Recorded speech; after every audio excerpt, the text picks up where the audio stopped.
에스겔서 16장 60절부터 63절까지 읽겠습니다. 그러나 내가 너의 어렸을 때에 너와 세운 언약을 기억하고 너와 영원한 언약을 세우리라. 내가 내 형과 아우를 접대할 때에 내 행위를 기억하고 부끄러워할 것이라. 내가 그들을 내게 딸로 주려니와 내 언약으로 말미암음이 아니니라. 내가 내게 내 언약을 세워 내가 여호와인 줄 내가 알게 하리니 이는 내가 내 모든 행한 일을 용서한 후에 내가 기억하고 놀라고 부끄러워서 다시는 입을 열지 못하게 하려 함이니라. 주 여호와의 말씀이니라. 아멘. 기도하겠습니다. 하나님 아버지, 이 시간 이 말씀이 우리에게 기쁨이 되고 놀람이 되게 해주시옵소서. 하나님이 행하신 그 일들이 우리에게 어떠한 기적으로 다가와 있는가를 알게 하셔서 하나님이 함께 하신 그 우리의 삶들이 참으로 풍성하다는 것을 깊이 알고 돌아가는 저희가 되게 하소서. 예수님 이름으로 기도합니다. 아멘. 성경을 보면은 지겹다고 할 만큼 죄에 대해서 따져 묻고 있습니다. 특히 이 구약 성경은 오로지 죄를 추궁하고 따져 묻는 그런 내용으로 되어 있다고 할 수가 있죠. 우린 보통 하나님께서 죄를 추궁할 때는 회개를 촉구하기 위해서다, 그런 생각들을 좀 많이 합니다. 너의 죄가 이런 것이니까 빨리 회개하고 용서를 구해라, 이런 취지에서 죄를 따져 묻고 추궁한다, 그리 생각을 하죠. 이스라엘이 바벨론에서 고통을 겪고 있는 것도 죄 때문이다, 그렇게 우리가 알고 있고요. 그렇기 때문에 죄를 회개하고 하나님께 용서만 구하면은 모든 문제 해결되고 고통에서 벗어날 수가 있다, 그렇게들 생각이 흘러가는 겁니다. 근데 성경은 그렇게 간단치가 않아요. 물론 이스라엘이 죄를 범한 것도 사실이고요, 또 멸망을 받은 것도 죄 때문이다, 물론 사실입니다. 그렇지만은 그런 이스라엘을 향해서 죄를 추궁하는 것이 회개만 하면 돼, 회개만 하면 다 해결된다, 이걸 가르치기 위한 것은 아니라는 겁니다. 성경이 가르치고자 하는 것은요, 이스라엘의 죄 문제가 아니고 이스라엘의 죄 속에서 하나님이 어떻게 일하셨는가, 하나님의 일하심을 지금 가르치려고 하는 거예요. 하나님께서 왜 이렇게 일하시느냐, 그걸 나타내는 것이고, 그 하나님이 이스라엘을 다루시고 이스라엘의 죄 속에 일했던 그 하나님이 오늘 우리 현실에서 그와 동일하게 일하신다, 그걸 우리에게 지금 알게 하는 겁니다. 그렇기 때문에 우리가 하나님의 일하심을 제대로만 좀 알게 되면은 우리 현실에서 이해할 수 없는 일들, 그런 일들을 좀 그래도 어렴풋이나마 바르게 알아갈 수 있는 그런 눈이 열리게 된다, 그렇게 할 수가 있는 겁니다. 근데 하나님의 일하심에 대해서 모르기 때문에, 아예 관심도 안 두기 때문에 왜 고난이 오는지, 왜 힘들게 살아야 되는지, 그러한 일들을 이해를 못하는 거예요. 늘 내가 기준이죠. 내가 기준이니까 나는 할 만큼 하고 있는데 왜 고난받습니까?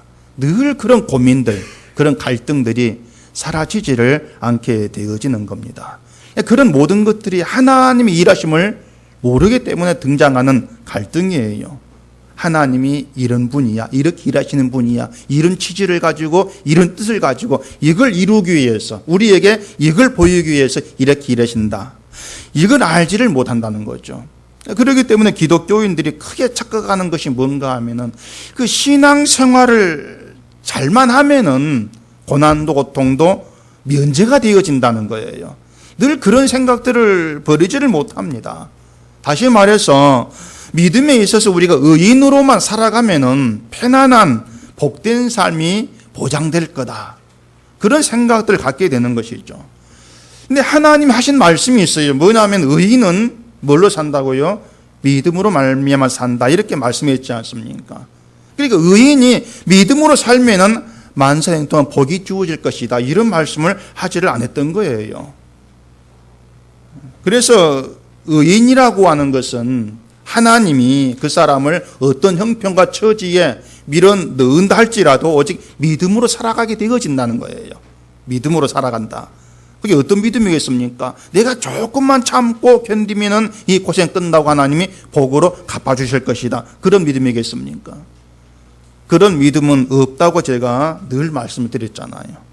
의인의 믿음이라고 하는 것은요, 내가 망한다고 해서 손해보는 것이 아니고 내가 죽는다고 해서 끝난 것이 아니다. 그 믿음입니다. 놀라운 거죠. 내가 망한다는 게 손해보는 것인데 망한다고 해서 손해보는 게 아니다. 그런 방향으로 나가는 거예요. 어떻게 그런 믿음이 우리에 가능하냐 그 말입니다. 어떻게 가능해지느냐. 결국 그 믿음이 가능해지는 것은 하나님 일하심을 알게 되어지고 그 일하심을 우리가 전폭적으로 믿고 의지하게 되어질 때에 가능해진 믿음이에요.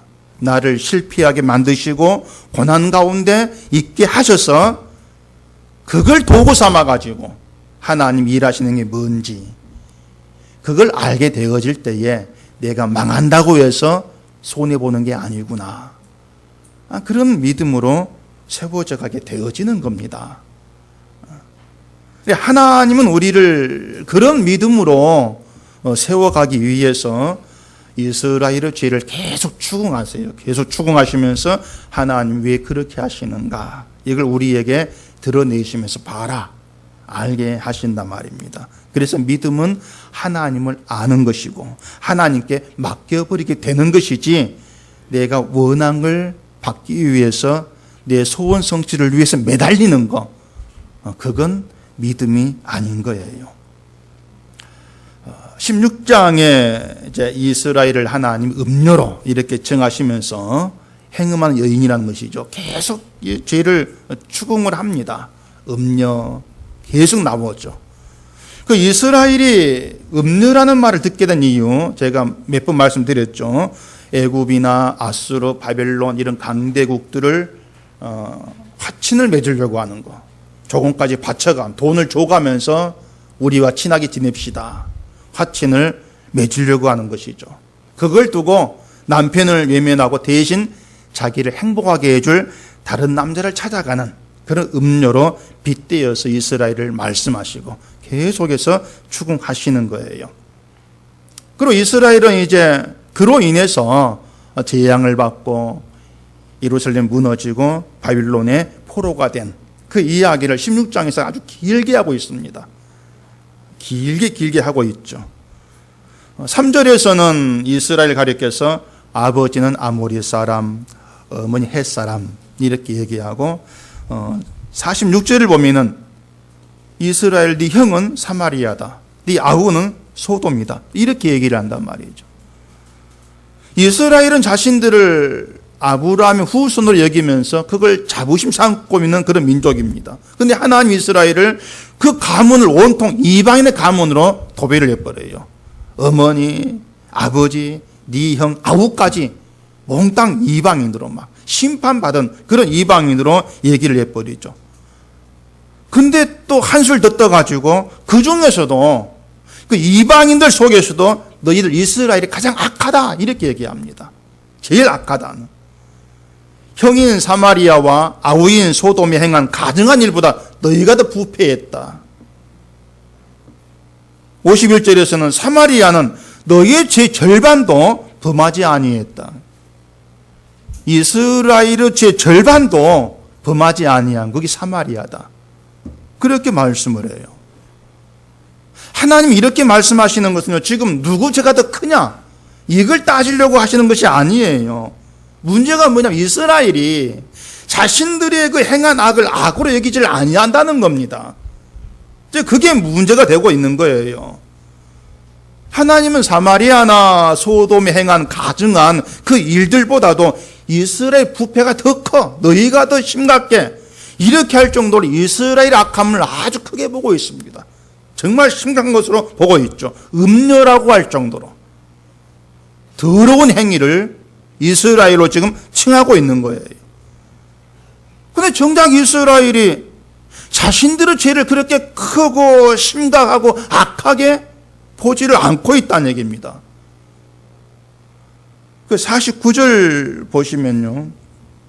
내 아우 소돔의 죄악은 이러하니 그와 그의 딸들에게 교만함과 음식물의 풍족함과 태평함이 있음이며 또 그가 가난하고 궁핍한 자를 도와주지 아니하며 거만하여 가증한 일을 내 앞에서 행하였습니다. 그러므로 내가 보고 그들을 없이 하였느니라 이렇게 얘기하죠. 자, 거기 소돔의 죄가 뭐라고 합니까? 교만함, 그리고 음식물의 풍족과 태평한 그런 시대를 살아가는데 그럼에도 불구하고 가난하고 궁핍한 자들을 도와주지 않고 가증한 일을 행했다. 교만해서. 그래서 하나님이 그들을 없이 해버렸다. 심판해버리다 이렇게 얘기한단 말이죠.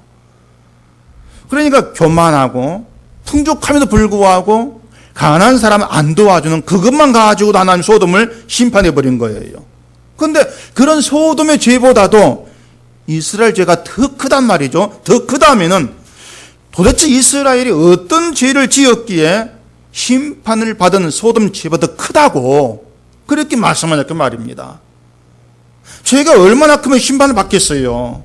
근데 그 심판은 그 죄가 더 크다, 더 악해. 이스라엘 죄가 뭐기 때문에 그렇게 크게 하나님이 말씀을 하시느냐. 심지어 이스라엘 비하면은 소돔과 사마는 의롭다 이렇게 말씀해버려요. 50일 그렇게 나오죠. 내가 내 형과 아우를 유리하게 판단했은즉 너도 내 수치를 담당할지니라. 내가 그들보다 더욱 가증한 죄를 범함으로 그들이 너보다 의롭게 되겠나니 내가 내 형과 아우를 의롭게 했은즉 너는 놀라며 내 수치를 담당할지니라. 그렇게 말씀하죠. 소돔과 사마리아 앞에 이스라엘 세워놓으니까 소돔과 사마리아 오히려 의롭더라 그 말입니다. 오히려 의로워. 그만큼 이스라엘을 그 죄의 악함을 드러내고 무겁게 말씀을 하고 있죠. 그런데 이스라엘의 죄는 말씀드린 대로 음란이었어요. 음란입니다. 그런데 이상한 게 뭐냐면은 이방인들을 향해서는 음녀라고 말하지를 않아요. 하나님이 너희 음녀야 이렇게 말씀하지를 않아요. 분명 이방인도 우상을 섬겼단 말이에요. 이방인도 힘을 의지하고 살아간다는 얘기입니다. 근데 왜 유독 이스라엘 향해서만 음녀라고 하면서 더 악하게 보냐 그 말이에요. 이방인도 따지고 보면 이스라엘 다를 바가 없는데 그 이유가 있습니다. 음녀라고 하는 것은요, 남편이는 여자에게 해당되는 말이에요. 그렇죠. 남편이는 여자에게 음녀가 해당이 돼요. 왜? 남편을 버리고 다른 분을 찾아갔기 때문에 그걸 음녀라고 이렇게 말씀을 하는 겁니다. 그런데 이스라엘에는 남편이 있었죠. 누굽니까? 하나님이죠. 하나님이 남편 되우셨단 말이에요. 이스라엘 왕으로 삼았거든요. 근데 이방인의 남편 되신 건 아니에요. 하나님이. 이방인 남편이 없어요. 아예 이방인은 하나님과의 관계 밖에 있습니다. 밖에 있기 때문에 이방인에게 음녀라 그렇게 얘기할 필요가 없는 거예요. 그러니까 음녀가 아니고 깨끗하게 사는 것이 아니고 음녀라고 얘기할 필요가 없다. 왜? 나하고 관계가 없으니까. 그 말이죠. 결국 음녀란 말 자체가 뭐냐면은 너 남편 있잖아. 근데 왜 남편 버리고 딴 남자에 가는 그 추궁입니다. 내가 남편인데 왜 남편을 버리고 딴 남자에 가? 그거죠. 근데 이방인은 하나님의 신부로 삼은 아내가 아니기 때문에 어떻게 살든 그들이 어떤 남자 어울리든지 간에 상관치를 않겠다는 거. 내버려 둬버리는 거예요. 내버려 둔다. 그렇게 오면은요, 음녀란 말에는 내가 너의 남편이다. 그 의미가 들어있어요. 내가 너의 남편이야. 하나님이 음녀를 부르면 끝까지 이스라엘 남편이 되시려고 하는 것이죠. 끝까지. 결국 음녀라는 제 추궁 안에는요, 하나님의 사랑과 은혜가 들어있단 말입니다. 그냥 왜 이런 죄를 지었어? 그 추궁이 아니에요. 내가 너희 남편인데 왜 그러냐. 그러면서 끝까지 내가 너희의 남편이 되어 주겠노라. 그 사랑과 은혜가 들어있는 게 음녀죠. 그러니 음녀란 추궁의 말을 기분 나쁘게 여길 필요가 없습니다. 아, 사랑이구나.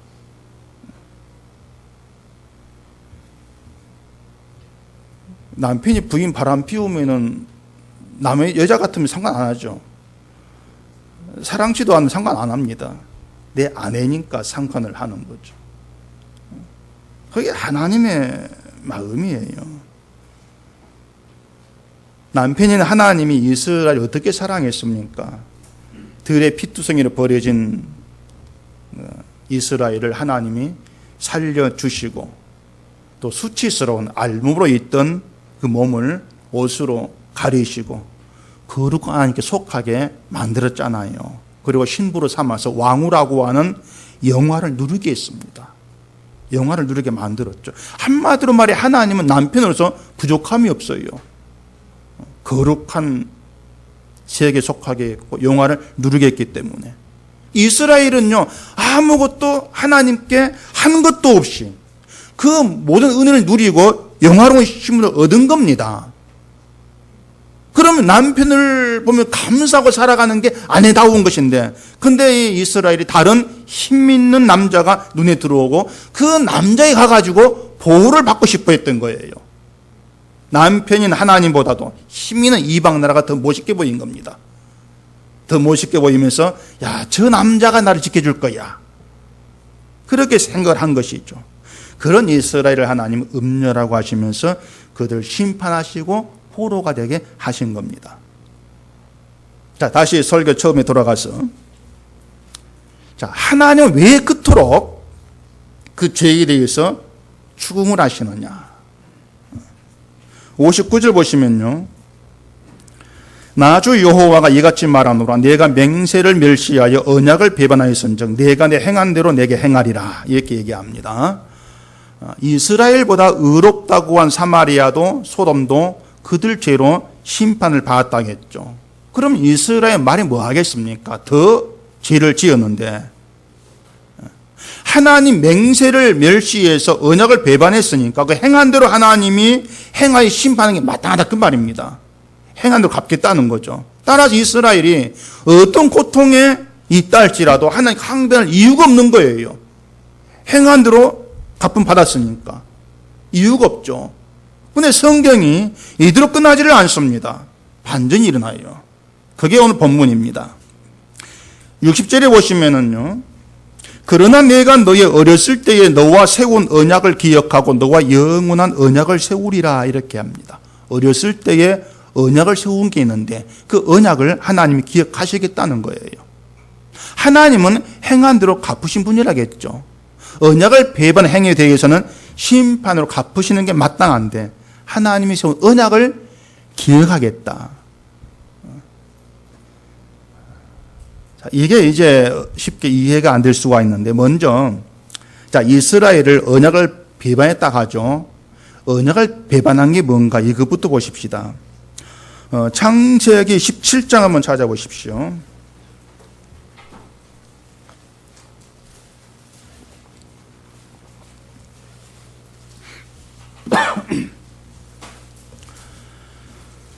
창세기 17장 10절에 보시면요,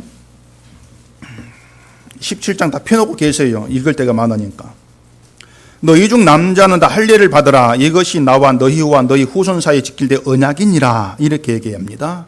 뒤에 14절 보시면은 할례를 받지 아니한 남자 곧 그 포피를 베지 아니한 자는 백성 중에서 끊어지리니 그가 내 언약을 배반하였음이라. 이렇게 나오죠. 아브라함에게 하신 말씀이에요.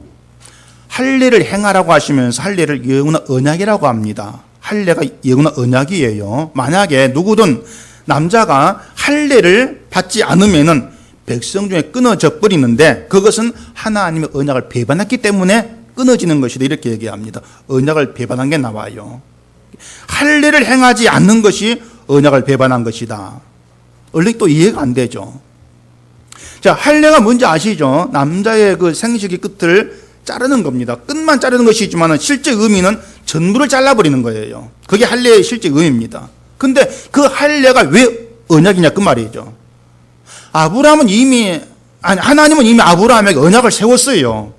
그게 17장 2절에 나오거든요. 거기 보면은 내가 내 언약을 너와 너 사이에 두어 너를 크게 번성하게 하리라 하시니 이렇게 나옵니다. 아브라함을 크게 번성하게 하겠다. 언약을 이미 세우셨는데 왜 뒤에 와가지고 또 할 일을 행하라 하시면서 할 일을 언약이라고 하냐 그 말입니다. 마치 언약이 막 여러 가지가 있는 것처럼 보인다 그 말이에요.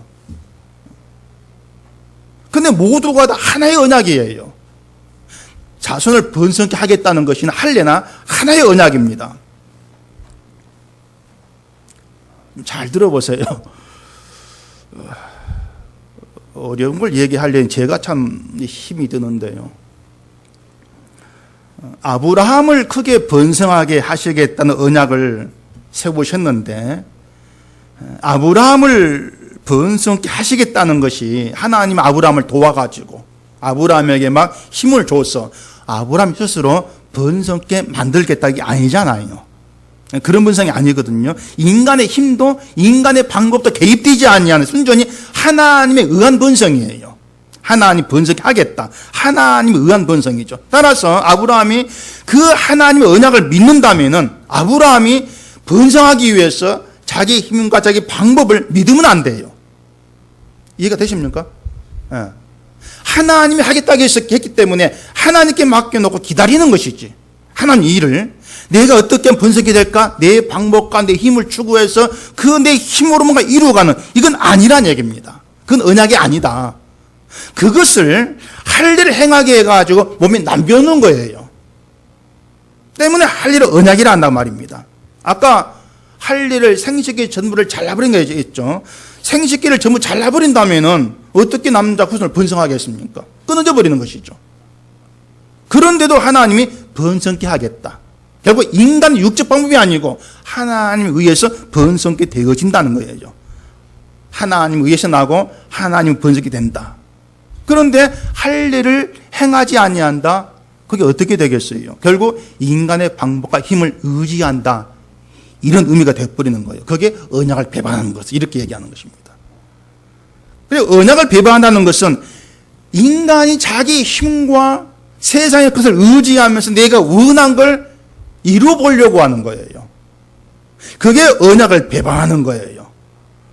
그런데 이스라엘이 강대국의 도움받아가지고 번성 잘 되고 있지 않습니까? 그 인간의 방법이거든요. 그게 언약을 배반한 거예요. 할 일을 받지 않은 것 같다 그 말입니다. 따라서 백성 중에서 끊어져야 되죠. 근데 하나님이 언약을 기억하시겠다 이렇게 말씀하는 거예요. 하나님이 세우신 언약이 있죠. 자, 다시 창세기 17장 7절 보십시다. 내가 내 언약을 나와 너 및 너의 대대 후손 사이에 세워서 영원한 언약을 삼고 너와 내 후손의 하나님이 되리라. 내가 너와 내 후손에게 내가 거류하는 이 땅 곧 가나안 온 땅을 주어 영원한 기업이 되게 하고 나는 그들의 하나님이 되리라. 자, 언약입니다. 하나님이 아브라함의 후손의 하나님 되시겠다. 하나님께서 너의 후손의 하나님이 되어줄게. 이게 하나님이 세운 영원한 언약이에요. 이스라엘의 하나님이 되시겠다는 건 어떤 경우에도 하나님과 백성의 관계가 끊어지지 아니한다 그 뜻입니다. 어떤 경우에도. 에스겔도 이 말이 나오죠. 에스겔 37장에 보시면요. 27절에 복잡합니까? 복잡하죠. 근데 성경을 찾아가면 봐야 이게 어떻게 연결되고 이해가 되어지는지 알 수가 있어요. 찾아볼 수밖에 없습니다. 에스겔 37장 27절에 보면 내 처소가 그들 가운데 있을 것이며 나는 그들의 하나님이 되고 그들은 내 백성이 되리라 이렇게 말합니다. 나는 그들의 하나님이 되고 그들은 내 백성이 된다. 그 이 언약을 기억함으로 인해서 언약을 배반한 이스라엘을 백성 중에 끊어버리지를 않으시고 행한 대로 갚지도 아니하신다 그 말입니다. 왜? 내 백성이 삼으셔야 되니까. 끊지를 않는 것이죠. 자, 이게 무슨 말이냐면 여러분요. 우리가 지금 살고 있는 것이 여러분의 힘이라고 생각지를 마시라는 얘기입니다. 언약의 힘이에요. 만약에 내가 내 힘과 내 노력과 나의 것으로 살아가는 생각하는 것이 언약을 배반하는 것이죠. 그게 할 일을 행하지를 않는 것이에요. 그렇게 보면 우리는 언약을 지키고 살아온 적이 없습니다. 늘 언약을 배반한 자였죠. 이스라엘처럼 언약을 배반한 게 바로 우리들이에요. 진작에 백성 중에서 끊어졌어야 될 그런 사람들이에요. 그런 우리가 지금 오늘도 하나님의 백성이란 이름으로 이 자리에 나와가지고 하나님을 예배하는 그 백성 관계에 붙들려 있는 것은 하나님께서 언약을 기억하셨기 때문이라 그 얘기입니다. 다시 말해서 우리가 신앙생활 잘해가지고 되어진 것은 없다는 거예요. 언약을 배반한 우리를 하나님이 어떻게 백성되게 했습니까? 아까 예수의 37장 26절에 보시면은 내가 그들과 화평의 언약을 세워서 영원한 언약이 되게 하고 또 그들을 견고하고 번성하게 하며 내 성소를 그 가운데 세워서 영원히 이르게 하리니 화평의 언약이 등장하죠. 누굽니까? 예수님이죠. 예수 그리스도죠. 예수님을 화평의 언약으로 세워서 영원한 언약이 되게 하시고 하나님의 성소가 되게 하셔서 그 피로 성소로 하고 하는 건 제물의 피로 우리를 깨끗이 씻는 건 아닙니까? 그 피로 언약을 배반한 우리의 모든 죄를 덮으시고 거룩한 자가 되게 하시는 겁니다. 그렇게 해서 백성 되게 하시는 거예요. 결국 하나님이 이스라엘의 죄를 추궁하고 또 추궁하면서 모아지는 게 뭐냐면 하나님의 용서입니다. 결국에는 용서로 모아지는 거죠. 화평의 언약에 의한 용서로 백성 중에 끊어져야 될, 진짜 끊어져야 될 우리를 거룩한 백성으로 붙드시고 끌어나오고 계신다는 거예요. 그게 하나님의 은혜다. 이게 이스라엘 알지 못한 비밀입니다. 이스라엘은 자기들이 율법대로 제사 드리고 전을 바치고 그렇게 해가지고 하나님은 거룩한 백성이 된 줄 알았습니다. 자기 열심히 하면은 바치고 하면은 백성으로 그렇게 유지된 줄 알았어요. 근데 실제가 뭡니까? 남편을 버리고 다른 원자에 가는 음녀했다 그 말입니다. 실제가. 그런데도 그들이 행한 대로 갚지를 아니하신 것은 하나님이 이스라엘 조상과의 언약 때문에 갚지를 아니하시고 그들을 백성으로 붙들어 놓기 위해서 화평의 언약을 영원한 언약으로 보내시고 거룩한 자가 되게 만드시고 그게 하나님의 일하심이었죠. 다시 말하지만요, 우리가 잘해서 뭔가 되어진 게 있다. 절대 그런 생각 열어 버리십시오. 기도를 열심히 해서 원하는 일이 잘 되고 뭐 열심히 봉사하니까 복 주고 그러한 것은 하나의 언약이 없습니다. 들어있지를 않아요. 흔히 은혜를 받았으니 보답을 하자 뭐 이런 것도 많이 하죠. 하나님이 이런 일을 베푸셨는데 내가 잘해가지고 보답을 해야지. 근데 사람이 어떻게 언약을 지킬 수 있겠습니까? 우리가 언약을 지킬 수 있다면 이스라엘 지켜요. 우리가 언약을 지키지 못하고 언약을 배반한 자로 살아갈 수밖에 없는 이상에 우리는 하나님께 잘할 수 있는 것이 없습니다. 아무것도 없습니다. 그러니까 하나님께 잘해야지 그런 생각 자체를 하지를 마세요. 그럼 하나님께 못해도 됩니까? 뭐 그렇게 또 반발하고 싶을지 모르는 걱정하지 마세요. 여러분은 늘 한결같이 하나님께 못한 대로 살고 있습니다. 걱정들 하지 마세요. 이게 이해가 됩니까, 여러분? 늘 하나님께 못하는 대로 살아간다. 그게 수긍이 되시냐 말이에요. 안 되는 분도 있을지 모르겠습니다. 그게 이스라엘이었어요. 하나님 이스라엘이 이미 심판을 받은 사마리아나 소돔 더 부패했다 이렇게 말하는데 그게 납득되는 이 말이 아니지 않습니까? 어떻게 납득이 됩니까? 우리도 말이죠. 주일 잘 나오잖아요. 나름대로 신앙으로 산다고 노력하고 일을 쓰고 있지 않습니까? 근데 늘 하나님께 못해서 살아간다. 이런 말이 수긍이 되기는 그냥 화가 안 날 수가 없는 겁니다. 그런데 하나님께 못한 자로 살아간다는 이 말이 수긍이 안 되고 화가 나진다는 이것이 바로 내 신앙에 대해 여전히 할 말이 있다는 거예요. 내 신앙에 대해서. 할 말이 있습니다. 늘 그런 식이죠. 나도 나름대로 할 만큼 하고 삽니다. 이런 고집이 여전히 살아있는 거예요. 그러면서도 하나님 전 죄인입니다. 이런 말은 또 쉽게 잘하지 않습니다.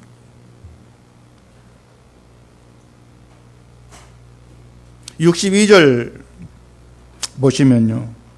내가 내게 내 언약을 세워 내가 여호와인 줄 내가 알게 하리니 이는 내가 내 모든 행한 일을 용서한 후에 내가 기억하고 놀라고 부끄러워서 다시는 입을 열지 못하게 하려 함이니라. 주 여호와의 말씀이 이렇게 되어 있습니다.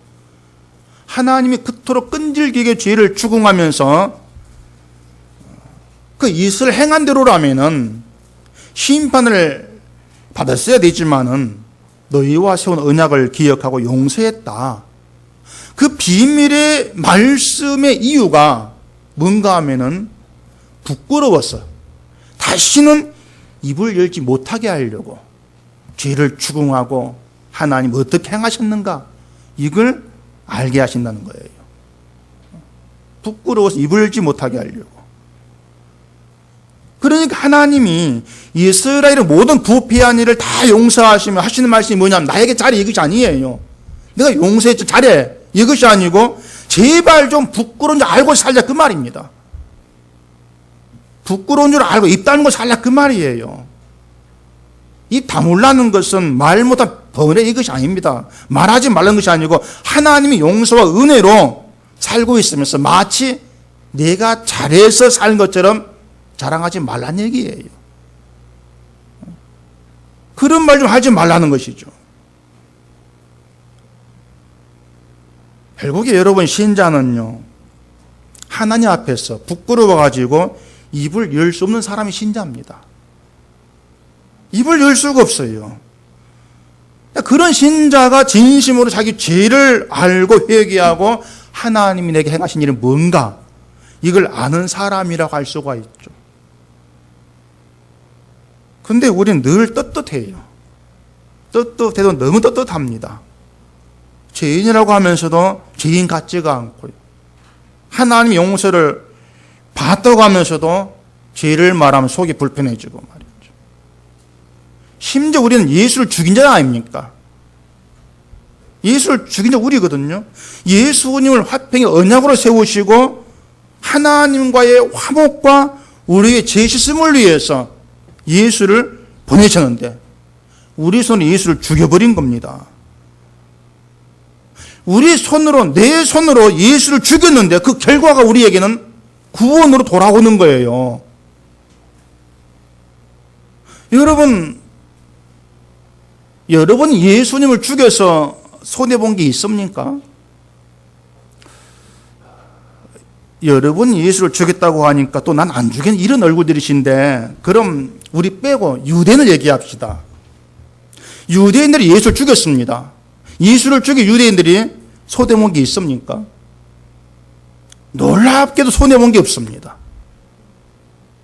손해본 게 정말 아무것도 없어요.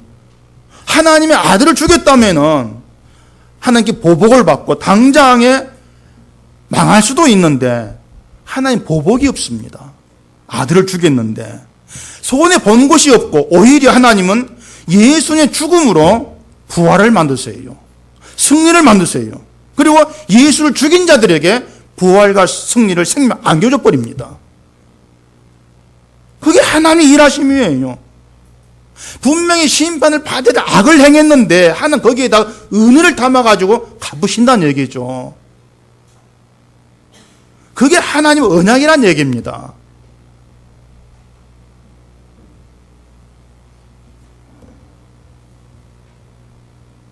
그 언약 안에서 우리가 놓치지 말아야 될 것은요, 내가 잘해가지고 은혜 받고 복 받고 어떻고 이런 게 아니고요. 내가 예수를 죽였는데, 내가 늘 범죄한 자로 음료로 주를 배만 살아갔는데, 그런 나에게 하나님은 부활로 영생으로 생명으로 영원으로 갚으시더라. 부끄러워서 내가 그걸 받을 수가 없다. 부끄러워 입 다물고 나와줄 수밖에 없는 거죠. 그게 신자됨인 겁니다. 그걸 알게 하려고 너희가 이런 사람이고 나로부터 이런 은혜와 사랑 가운데 있는 그런 자들이다. 그걸 드러내고 있는 게 16장이에요. 읽으면 눈살 찌푸릴 수밖에 없는 그런 말로 계속 된 것 같지만 끝에 그 결론이 우리에게 보복하지 아니하시고 언약을 기억케 해서 생명으로 갚으신 그 하나님이더라. 그렇게 끝나고 있는 겁니다. 우리가 뭘 하든지 하나님은 언약을 기억하시고 우리의 하나님 되셔가지고 우리를 백성이 되게 합니다. 늘 백성으로 붙들어 놓으시는 겁니다. 그렇게 해서 백성의 자리로 나오게 하셨는데 우리가 무슨 할 말이 있겠어요? 아무 할 말이 없죠. 그걸 알지를 못하기 때문에 신앙생활 잘합시다 뭐 이런 말들 자꾸 하게 되는 거예요. 우리 자꾸 잘하려고 예를 쓰는 것 때문에 난 분명히 잘하려고 예를 썼는데 왜 이것밖에 안 줍니까? 그런 불만이 나오는 것이죠. 그게 아니고요. 신자는 난 분명히 잘못했는데, 난 분명히 예수를 죽였는데 그 나의 죄, 내 잘못에다가 은혜를 담아서 주시는 하나님이십니다. 그 하나님을 만나고 알게 되어지는 거, 그게 바로 복된 거예요. 우리가 하나님 앞에서 잘한다면 그건 하나님 말씀대로 하는 겁니다. 그 말씀이 뭡니까? 부끄러운 줄 알라는 것이고 입 다물라는 거예요. 네가 잘된 것처럼 자랑하지 말라는 것이죠. 53절 보시면은 내가 그들의 사로잡힘, 곧 소돔과 그의 딸들의 사로잡힘과 사마리아와 그의 딸들의 사로잡힘과 그들 중에 너희 사로잡힌 자의 사로잡힘을 풀어주어 이렇게 얘기합니다. 사로잡힘을 풀어준다는 건 돌아오게 하겠다는 것이죠. 사마리아도 소돔도 바벨론이 이스라엘도 회복시켜서 돌아오게 하겠다.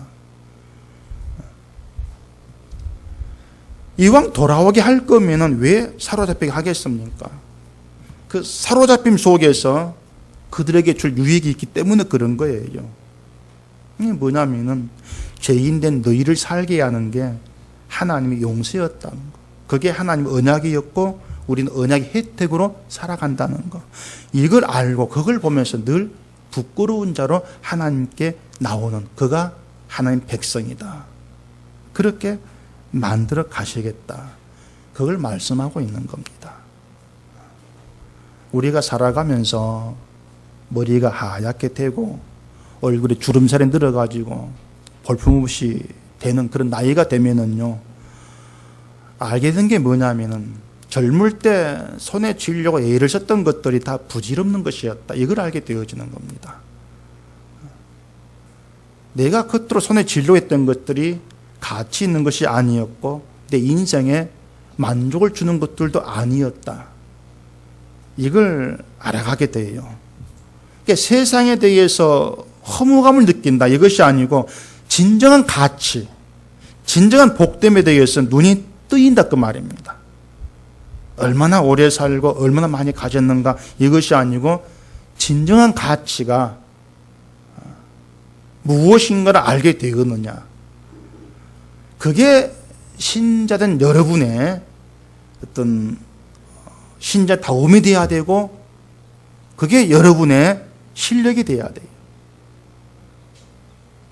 진정 가치가 아닌 것으로 여러분의 인생을 채우려고 하지를 마시라는 얘기입니다.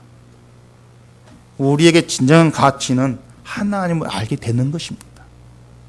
정말 내가 하나님 앞에 부끄러운 자일 수밖에 없고 입을 다물 수밖에 없습니다. 내게 하나님은 그런 분입니다.